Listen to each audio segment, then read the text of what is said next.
ইসরায়েলের আকাশ প্রতিরক্ষার আতঙ্কে পরিণত হয়েছে ইরানের ক্লাস্টার বোমা। এটি আকাশে বিস্ফোরিত হয়ে অসংখ্য ছোট বোমায় লক্ষ্যবস্তুর দিকে ছুটে যায়। ফলে একই সাথে বিশাল এলাকা জুড়ে আঘাত হানতে পারে, যাতে ক্ষয়ক্ষতিও হয় বেশি।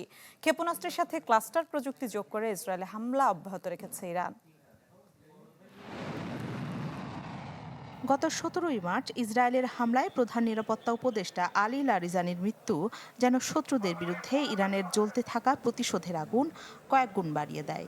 পাল্টা জবাব হিসেবে ইসরায়েলের দিকে ক্লাস্টার ক্ষেপণাস্ত্রের বৃষ্টি ছড়ায় তেহরান।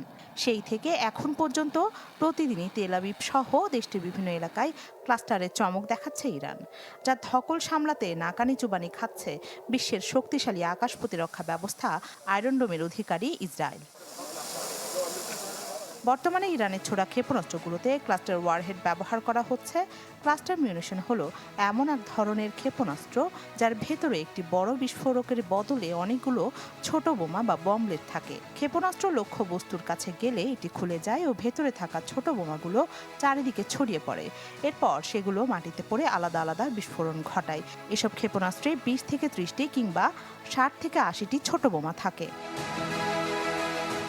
একই সময়ে অনেকগুলো জায়গায় আঘাত হানতে পারে বলে ক্লাস্টার বোমায় ক্ষয়ক্ষতিও হয় বেশি। সাধারণত সেনাঘাঁটি, হালকা যানবাহন, বিমান প্রতিরক্ষা ব্যবস্থা ধ্বংসে ব্যবহৃত হয়ে থাকে এটি। গত বছরের জুনে ইসরায়েলের সঙ্গে ১২ দিনের যুদ্ধেও ইরান ক্লাস্টার মিউনিশন ব্যবহার করেছিল। সেবার ইসরায়েল যুক্তরাষ্ট্রের হামলার পর থেকেই ক্লাস্টার প্রযুক্তির উন্নয়নে জোর দেয় ইরান।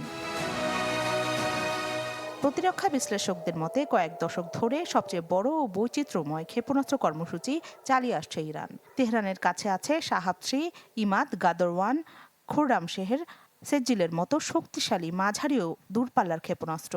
তাদের ক্ষেপণাস্ত্রের ভান্ডারের নতুন সংযোজন খায়বার শেকান ও হজ কাসেম। আর সারফেস টু এয়ার এবং জাহাজ বিধ্বংসী ক্রুজ মিসাইলের মধ্যে আছে সৌমার, ইয়া আলী, কুদস, হুভেইজেন, পাভে ও রাদ।